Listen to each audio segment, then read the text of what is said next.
വീട് ഇത് തന്നെയാണ്. ആരും കാണാനില്ല. ഒന്ന് ഫോൺ അടിച്ചു നോക്കാം.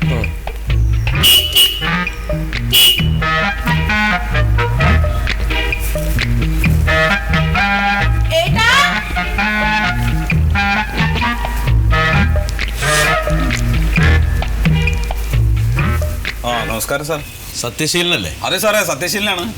ഞങ്ങൾ ഈ മൈനിങ് ആൻഡ് ജിയോളജി വകുപ്പിൽ നിന്ന് പറയാണ്. ഇത് സുഗതൻ സാറ്. അയ്യോ, ഞങ്ങൾ രാവിലെ കണ്ണിൽ എണ്ണ ഒഴിച്ച് കാത്തിരിക്കായിരുന്നു. നമസ്കാരം. അതെന്തിനാ കണ്ണിൽ എണ്ണ ഒഴിച്ചിരിക്കുന്നു?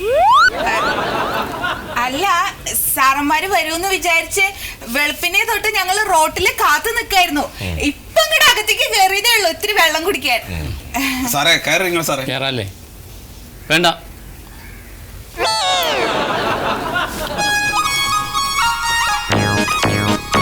സാറേ കുടിക്കാൻ എന്താണ്? ചായ ആണോ? മോരുവെള്ളം ഉണ്ട്, മോരുവെള്ളം എടുക്കാം. എടുക്കാല്ലേ? വേണ്ട. ഓക്കെ, ആ സ്ഥലം ഒന്ന് പോയി കാണാം. സ്ഥലം കാണാനൊന്നുമില്ല സാറേ. ഇവിടുന്ന് ഒരു 10-200 മീറ്റർ ദൂരെയാണ്. പിന്നെ പോട വഴി കല്ലും മുട്ടിയൊക്കെ നിറഞ്ഞാണ്. ഇപ്പൊ റോഡ് കഴിഞ്ഞിട്ട് പിന്നെ അങ്ങനെയുള്ള സ്ഥലത്തേക്കൊന്നും വണ്ടിയും പോവില്ല, ചാടിയായിട്ട് കിടക്കാണ്. അല്ല, ഞാൻ വരണ വഴിക്ക് കണ്ടു. അത് ആ റോഡിന്റെ അവിടെ നിന്ന് ഒരു 50 അടി ഹൈറ്റിലുള്ള അങ്ങനെ കുന്നായിട്ട് കിടക്കണം. അതിന്റെ മുകളിൽ വേറെ 1-2 വീടുണ്ടല്ലോ. അത് ആ ശീതളന്റെ വീട്. അതൊന്നും കുഴപ്പമില്ല സാറേ. അല്ലാതെ അടിയിൽ മണ്ണെടുക്കുമ്പോ അത് ചിലപ്പോ പ്രശ്നമാവാൻ വഴിയുണ്ടത്. ഇല്ല, നമ്മള് വിട്ടിട്ടാണല്ലോ എടുക്കുക. അല്ല, എന്നാലും ഇത് ഒപ്പിട എങ്ങനെ സ്ഥലം കാണാതെ? സത്യശീല, നിങ്ങളുടെ സ്ഥലത്തുനിന്ന് മണ്ണെടുത്തിട്ട് ലോറിയിൽ കൊണ്ടുപോകണ്ടേ? അത് വേണം. അതിനുള്ള ട്രാൻസിറ്റ് പെർമിറ്റ് ഒപ്പിടേണ്ടത് സുഗതൻ സാറാണ്. അപ്പൊ സുഗതൻ സാർ ഈ സ്ഥലം കണ്ടിരിക്കണം നിർബന്ധമായിട്ടും. ഒന്നാമത് സാറിന് കൊണ്ടുപോയി കാണിക്കാൻ പറ്റുന്ന സ്ഥലമല്ലാന്നത്. ശരി ശരി, വേണ്ടെങ്കിൽ വേണ്ട. നീ മറ്റു പേപ്പറൊക്കെ റെഡി അല്ലേ? സാറിന് കാണണ്ടേ, പിന്നെ വിഷയമൊന്നുമില്ല.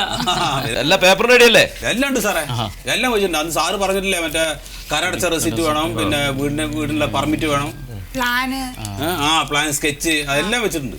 പേപ്പറൊക്കെ ഉണ്ട് സാറേ. ശരിക്കും നോക്ക്, എല്ലാ പേപ്പറും ഇല്ലേ നോക്ക് ശരിക്ക്. സാറേ, ഇതില് ഏയുടെ ഒപ്പില്ല. ഏയുടെ ഒപ്പില്ല. അപ്പൊ നീയല്ലേ പോയിട്ട് ഏയുടെ ഒപ്പ് വാങ്ങിച്ചു വന്നത്? മെയിൻ ആയിട്ട് വേണ്ടത് അതല്ലേ. ആ ഒപ്പില്ലെങ്കിൽ എങ്ങനെ കാര്യങ്ങൾ നടക്കുക? സാറേ അങ്ങനെ വരൂലെന്നേ. ഞാൻ പഞ്ചായത്ത് ഓഫീസിൽ 2-3 ദിവസം കേറി ഇറങ്ങിയിട്ടാ ഏയുടെ ഒപ്പ് കിട്ടിയത്. എവിടെ ഒപ്പ്? ഞാൻ കണ്ടതാ ഒരു പച്ച മഷിയില്. ഇതാണ് ഒപ്പ്. ഇതൊരു ഏയുടെ ഒപ്പേ. ഏയുടെ ഒപ്പാണോ അത്? സാറേ ഏയ് ഒപ്പിട്ടതാ അത്. അങ്ങനെ ഒരു വരം കുറിയൊന്നും ഇട്ട ഒപ്പാവില്ല. ഒപ്പ് എന്നൊക്കെ പറഞ്ഞാൽ അതിനൊരു അർത്ഥം ഉണ്ടാവണം. അതെ, സാറ് പിന്നെ ഇവിടെ സ്ഥലം നോക്കാൻ വരുന്നുണ്ട് പറഞ്ഞിട്ട് ഞങ്ങൾക്ക് ഒരു അയച്ചില്ലേ? ഓഫീസിൽ നിന്ന് അയച്ചു. അതിനുള്ള ഒപ്പ് വേണ്ടപ്പോ ഞാൻ നിന്നോട് പറഞ്ഞില്ലേ, എന്താ കുരിച്ചു വരച്ച മാതിരിയാണ്. ഒരു വരണ്ടിട്ട് ഇങ്ങനെ. അത് സുഗതൻ സാറിന്റെ ഒപ്പാണല്ലോ. അതാ പറയണ. അപ്പൊ അത് കുരിശല്ലേ? കുരിശാത് അല്ല, കുരിശിനെ പോലെ ഉണ്ട് പറയേ. എടോ, ഇത് ഐന്ന് ഇട്ടിട്ടൊരു വെട്ടല്ലേ? ഐന്ന് പറഞ്ഞ എന്താ? കണ്ണ്. ഐന്ന് പറഞ്ഞ കണ്ണെന്ന് മാത്രമേ അർത്ഥമുള്ളൂ. ഞാൻ എന്ന ഭാവം പാടില്ല. ആ ഞാൻ എന്ന ഭാവത്തെ വെട്ടി മാറ്റിയതിന്റെ അടയാളാണത്. അതായത് അഹംഭാവം പാടില്ലാന്ന്. അല്ല, ഇനിയിപ്പോ എന്നാ പിന്നെ ഒരു കാര്യം ചെയ്തു സാറേ, ഏയിലെടുത്ത് ആ ഒപ്പ് മാറ്റിയിട്ട് ഒരു അർത്ഥമുള്ള ഒപ്പിടാൻ വേണ്ടിട്ട് ഞാൻ വേറൊരു ആപ്ലിക്കേഷൻ കൊടുത്താലോ? അല്ല സാറേ, ചിലപ്പോ ആ ഒപ്പിന് ഇതുപോലെ എന്തെങ്കിലും അർത്ഥം ഉണ്ടാവും. നമുക്കത് മനസ്സിലാവാഞ്ഞിട്ടായിരിക്കും. സാറേ, ഇനി ഈ ഒപ്പിന്റെ പേരിൽ ഒരു പ്രശ്നം പറയല്ലേ. ഏട്ടനാണെങ്കിൽ ഇന്ന് കടയിൽ പോലും പോവാതെ വെളുപ്പിനെ തൊട്ട് റോട്ടിൽ ഒന്ന് നോക്കി നിക്കുക. കടയാണോ? ഒരു ബിസിനസ്. എന്തിന്റെ കട? ചെരുപ്പൊക്കെ. ബിസിനസ്, ബാഗ്, ചെരുപ്പൊക്കെ. എന്ത് കിട്ടും? അങ്ങനെയൊന്നുമില്ല, എന്നാലും ഒരു 10,000 ഉറുപ്പ്യൊക്കെ. ഇങ്ങനെ ഈ 5,000 ഉറുപ്പ്യ എന്ന് പറയുമ്പോ അതിൽ നമുക്ക് ലാഭം എത്ര കിട്ടും? ഒരു 1,000 ഉറുപ്പ്യ കിട്ടും. കഷ്ടിച്ച് കഴിഞ്ഞുകൂടാ, അത്രേ ഉള്ളൂ. അല്ല പരിചാതാ, ഇപ്പൊ അവരുടെ അവിടെ കിടക്കണ മണ്ണേ ഏകദേശം ഒരു 10-600 ടൺ ഉണ്ടാവില്ലേ? സാറിന് വട്ടാണ്. അത് 750 ടൺ മണ്ണുണ്ടെന്നേ. 750 ടൺ മണ്ണുണ്ട്. ഒരു ടണ്ണിന് 20 ഉറുപ്പ്യ വെച്ചിട്ടേ സർക്കാരിന് റോയൽറ്റി അടക്കണം. അപ്പൊ ഒരു 750 ടൺ ആകുമ്പോ എത്ര വരും? അതിപ്പോ കൂട്ടാൻ എന്താ ഉള്ളു? പയറ്റിക്കാല്, കാല്, മുക്കാല്, ഒരു 15,000 രൂപ വരും. 15,000 ഉറുപ്പ്യോ? അത് വരും. അയ്യോ എന്റെ സാറേ, അത്ര ഒന്നും എന്റെ കയ്യിൽ അടക്കണ്ടാവില്ലോ. അടയ്ക്കാൻ പറ്റില്ലെങ്കിൽ അടക്കണ്ട. മണ്ണ് അവിടുന്ന് നീക്കാൻ പറ്റില്ല, അവിടെ തന്നെ കിടക്കും, ആരും തൊടില്ല. അയ്യോ അങ്ങനെ പറയല്ലേ സാറേ. എടോ, ഇപ്പൊ പണ്ടത്തെ പോലെ ഒന്നല്ല. മണ്ണ് എടുക്കണമെങ്കിൽ ഞങ്ങൾ മൈനിങ് ആൻഡ് ജിയോളജി വകുപ്പ് തന്നെ വിചാരിക്കണം. അതിന് പെർമിറ്റ് വേണമെങ്കിൽ 15,000 രൂപ തന്നെ അടക്കേണ്ടി വരും. അയ്യോ അത്രയൊന്നും എന്റെ കയ്യിൽ ഉണ്ടാവില്ലേ സാറേ, അതുകൊണ്ടാണ്. ഇതൊന്നും ശരിയാവില്ലടോ, പോവാ. കുറയ്ക്കാൻ പറ്റുമെങ്കിൽ കുറയ്ക്കും സാറേ. അത് സത്യശീല, അത് സാർ ഒരു 300 ടണ്ണായിട്ട് അങ്ങനെ എഴുതി തരും. അപ്പൊ എത്ര രൂപ അടക്കേണ്ടി വരും? ഒരു 5-6 ഉറുപ്പ്യ അടക്കേണ്ടി വരും. ആണല്ലോ, അതിന് 300 ഉള്ളൂ. ഒന്നും ശരിയാവില്ലടോ. സാർ ഇരിക്കി, അത് 300 ടണ്ണാവുമ്പോ നിങ്ങൾക്ക് എന്ത് ലാഭം കിട്ടും? അപ്പോ ഒരു 9,000 രൂപയോളം ഉണ്ടാവും. അപ്പൊ നിങ്ങൾക്ക് കിട്ടണ ലാഭം 9,000 രൂപ. അതെ. ആ 9,000 രൂപ 50-50 ആക്കുകയാണെങ്കിൽ സംഗതി നടക്കും. എന്താ സാറേ? നാളെ കൊടുക്കാൻ പറഞ്ഞു. ആ ആലോചിച്ചു. ആലോചിക്കാനൊന്നുമില്ല, ചെയ്യാനല്ല എന്താ സംഭവിക്കുക. പിന്നെ നാളെ കാശായിട്ട് വന്നോട്ടോ, പെർമിറ്റ് കൊടുക്കാം. അപ്പൊ സത്യശീലൻ നാളെ കാശായിട്ട് ഓഫീസിൽ വന്ന പെർമിറ്റ് ഇതേ പിടിച്ചു. ഓക്കെ. ഓ ആയിക്കോട്ടെ ആയിക്കോട്ടെ. 1-2 സ്ഥലത്തോടെ പോകണ്ട. ആ ശരി ശരി.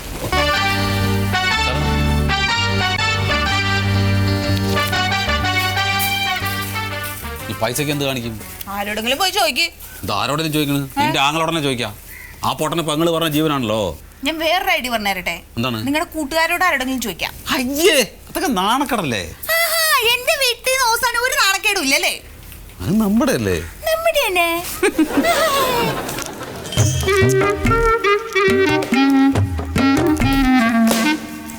മണ്ടോ മണ്ടോ, എന്താ സാധനം വെച്ചെടുത്ത് കാണില്ല. ആ ട്രാൻസിറ്റ് പെർമിറ്റ് എവിടെ? എന്തെന്നാ? ട്രാൻസിറ്റ് പെർമിറ്റ് എവിടെയാണ്? ഇല്ലാത്ത കുന്തകൾ മുഴുവൻ കൊണ്ടുവന്നിടുന്നില്ല. നീ ഒന്നും വരുണ്ടോ? എന്താണ് ഇതാ? അതെ, ആ ട്രാൻസിറ്റ് പെർമിറ്റ് എവിടെയാണ്? അതിനാണ് ഈ കാണിച്ചു വെച്ചേക്കണേ. ആ എവിടെ എടുക്ക്? ദേ ഞാൻ ഇവിടെ എടുത്തു വെച്ചിട്ടുണ്ടെന്നേ. പദ്ധതി ചോദിക്കണ്. ഇതെന്തിനാ? ഇതാ സുമേഷ് ഏട്ടന് കാണിച്ചു കൊടുക്കാനേ. സുമേഷ് ചേട്ടൻ നമ്മുടെ സ്ഥലത്ത് നിന്ന് മണ്ണെടുക്കട്ടെ എന്ന് വന്ന് ചോദിച്ചല്ലേ ആ വയസ്സായ സുമേഷ് ഏട്ടനെ. ആ അപ്പൊ പെർമിറ്റ് ഇല്ലാതെ മണ്ണെടുക്കാൻ പുള്ളിക്ക് പേടി. ഞാൻ പറഞ്ഞു എന്റെ കയ്യിൽ പെർമിറ്റ് ഉണ്ട്, നിങ്ങൾ എന്റെ സ്ഥലത്ത് നിന്ന് അടിച്ചോളിയും പറഞ്ഞു. ഇത് കൊടുക്കണൊക്കെ കൊള്ളാം, പൈസ കിട്ടൂ. പൈസ കിട്ടാതെ പിന്നെ വെറുതെ ആണ്. 8,000 രൂപ കിട്ടും. ഒരു 50,000 ഉറുപ്പിയെങ്കിലും ഞാൻ പറഞ്ഞു ചാടിക്കും. ഏട്ടാ പറയുമ്പോ ഒരു 75 പറയണം. 75 പറഞ്ഞിട്ട് പുള്ളി കച്ചവടം തന്നെ വേണ്ട പറഞ്ഞു പോയാലും ചെയ്യും. ഏട്ടാ വെറുതെ മണ്ടത്തരം കാണിക്കില്ലേ? 75 നമ്മൾ പറയുമ്പോൾ അയാൾ ഇങ്ങനെ കുറച്ച് കുറച്ച് കൊണ്ടുവരും. ഒരു 50 കിട്ടണമെങ്കിൽ 75 പറയണം. എടി കിട്ടണ പോലെ പറഞ്ഞ പോരെ. ഏട്ടാ വെറുതെ മണ്ടത്തരം കാണിക്കല്ലേ. നടക്കാൻ അങ്ങോട്ട്, ഞാൻ വരാം. നടക്കാൻ.